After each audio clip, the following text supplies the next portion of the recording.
سیرت النبی صلی اللہ تعالی علیہ وآلہ وسلم۔ عنوان شام کا سفر۔ حضور نبی کریم صلی اللہ تعالی علیہ وآلہ وسلم چند سال اپنے دوسرے چچا زبیر بن عبد المطلب کے ساتھ بھی رہے۔ اس زمانے میں ایک مرتبہ حضور نبی کریم صلی اللہ تعالی علیہ وآلہ وسلم اپنے ان چچا کے ساتھ ایک قافلے میں یمن تشریف لے گئے۔ راستے میں ایک وادی سے گزر ہوا۔ اس وادی میں ایک سرکش اونٹ رہتا تھا، گزرنے والوں کا راستہ روک لیتا، مگر جو ہی اس نے نبی کریم صلی اللہ تعالی علیہ وآلہ وسلم کو دیکھا تو فوراً بیٹھ گیا اور زمین سے اپنی چھاتی رگڑنے لگا۔ آپ اپنے اونٹ سے اتر کر اس پر سوار ہو گئے۔ اب وہ اونٹ آپ کو لے کر چلا اور وادی کے پار تک لے گیا۔ اس کے بعد آپ نے اس اونٹ کو چھوڑ دیا۔ یہ قافلہ جب سفر سے واپس لوٹا تو ایک ایسی وادی سے اس کا گزر ہوا جو طوفانی پانی سے بھری ہوئی تھی، پانی موجیں مار رہا تھا۔ یہ دیکھ کر آپ صلی اللہ تعالی علیہ وآلہ وسلم نے قافلے والوں سے فرمایا، میرے پیچھے پیچھے آؤ۔ پھر آپ اطمینان سے وادی میں داخل ہو گئے۔ باقی لوگ بھی آپ کے پیچھے تھے۔ اللہ تعالیٰ نے اپنی قدرت سے پانی خشک کر دیا اور آپ پورے قافلے کو لیے پار ہو گئے۔ قافلہ مکہ پہنچا تو لوگوں نے یہ حیرت ناک واقعات بیان کیے۔ لوگ سن کر بول اٹھے، اس لڑکے کی تو کچھ شان ہی نرالی ہے۔ ابن حشام لکھتے ہیں، بنو لہب کا ایک شخص بہت بڑا قیافہ شناس تھا، یعنی لوگوں کی شکل و صورت دیکھ کر ان کے حالات اور مستقبل کے بارے میں اندازہ لگایا کرتا تھا۔ مکہ آتا تو لوگ اپنے بچوں کو اس کے پاس لاتے اور وہ انہیں دیکھ دیکھ کر ان کے بارے میں بتاتا تھا۔ ایک بار یہ آیا تو ابو طالب رضی اللہ تعالی عنہ آپ کو بھی اس کے پاس لے گئے اور اس وقت آپ ابھی نوعمر لڑکے ہی تھے۔ قیافہ شناس نے آپ صلی اللہ تعالی علیہ وآلہ وسلم کو ایک نظر دیکھا، پھر دوسرے بچوں کو دیکھنے لگا۔ فارغ ہونے کے بعد اس نے کہا، اس لڑکے کو میرے پاس لاؤ۔ ابو طالب نے یہ بات محسوس کر لی تھی کہ قیافہ شناس نے اس کے بھتیجے کو عجیب نظروں سے دیکھا ہے، لہٰذا وہ آپ کو لے کر وہاں سے نکل آئے۔ جب قیافہ شناس کو معلوم ہوا کہ آپ وہاں موجود نہیں ہیں تو وہ چیخنے لگا، تمہارا برا ہو، اس لڑکے کو میرے پاس لاؤ جسے میں نے ابھی دیکھا ہے۔ اللہ کی قسم وہ بڑی شان والا ہے۔ ابو طالب نے نکلتے ہوئے اس کے یہ الفاظ سن لیے تھے۔ ابو طالب نے تجارت کی غرض سے شام جانے کا ارادہ کیا۔ نبی کریم صلی اللہ تعالی علیہ وآلہ وسلم نے بھی ساتھ جانے کا شوق ظاہر فرمایا۔ بعض روایات میں آیا ہے کہ آپ نے جانے کے لیے خاص طور پر فرمائش کی۔ ابو طالب نے آپ صلی اللہ تعالی علیہ وآلہ وسلم کا شوق دیکھ کر کہا، اللہ کی قسم میں اسے ضرور ساتھ لے جاؤں گا، نہ یہ کبھی مجھ سے جدا ہو سکتا ہے، نہ میں اسے کبھی اپنے سے جدا کر سکتا ہوں۔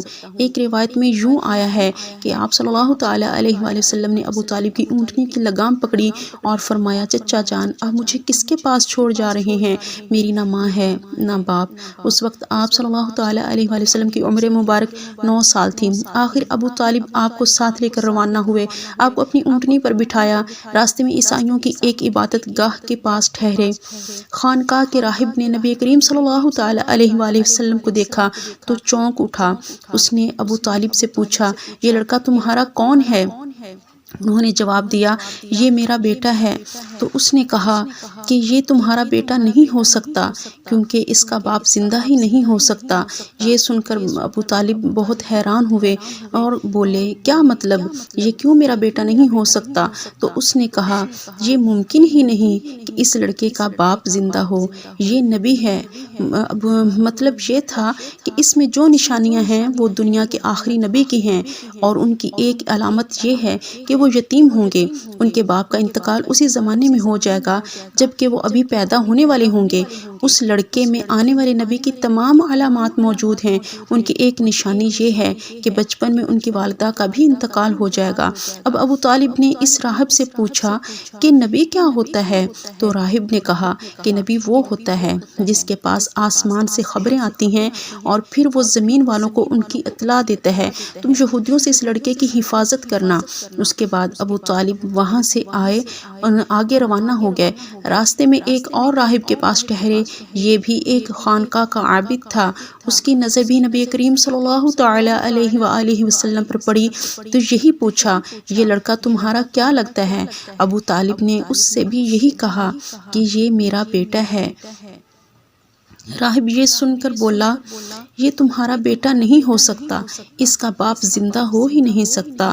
ابو طالب نے پوچھا کہ وہ کیوں؟ راہب نے جواب میں کہا، اس لیے کہ اس کا چہرہ نبی کا چہرہ ہے۔ سبحان اللہ، اس کی آنکھیں ایک نبی کی آنکھیں ہیں، یعنی اس نبی جیسی جو آخری امت کے لیے بھیجے جانے والے ہیں۔ ان کی علامات پرانی آسمانی کتابوں میں موجود ہیں۔ اس کے بعد یہ قافلہ روانہ ہو کر بصرہ پہنچا۔ یہاں بحیرہ نام کا ایک راہب اپنی خانقاہ میں رہتا تھا۔ اس کا اصل نام جرجیس تھا، بحیرہ اس کا لقب تھا۔ وہ بہت زبردست عالم تھا۔ حضرت عیسیٰ علیہ السلام کے زمانے سے اس خانقاہ کا راہب نسل در نسل یہ عالم فاضل خاندان ہی چلا آ رہا تھا۔ اس طرح اس زمانے میں ان کا سب سے بڑا عالم بحیرہ ہی تھا۔ قریش کے لوگ اکثر بحیرہ کے پاس سے گزرا کرتے تھے، مگر اس نے کبھی ان سے کوئی بات نہیں کی تھی۔ مگر اس بار اس نے قافلے میں آپ صلی اللہ تعالیٰ علیہ وآلہ وسلم کو دیکھ لیا تو پورے قافلے کے لیے کھانا تیار کروایا۔ بحیرہ نے یہ منظر بھی دیکھ لیا تھا کہ نبی کریم صلی اللہ تعالیٰ علیہ وآلہ وسلم پر ایک بدلی سایہ کیے ہوئے تھی۔ جب یہ قافلہ ایک درخت کے نیچے آ کر ٹھہرا تو اس نے بدلی کی طرف دیکھا۔ وہ اب اس درخت پر سایہ ڈال رہی تھی اور اس درخت کی شاخیں اس طرف جھک گئیں جدھر نبی کریم صلی اللہ تعالیٰ علیہ وآلہ وسلم موجود تھے۔ اس نے دیکھا کہ بہت سی شاخوں نے آپ صلی اللہ تعالیٰ علیہ وآلہ وسلم کے اوپر جم گھٹا سب کر لیا تھا۔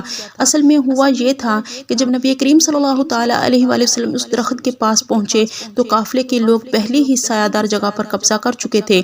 اب آپ کے لیے کوئی سایہ دار جگہ نہیں بچی تھی۔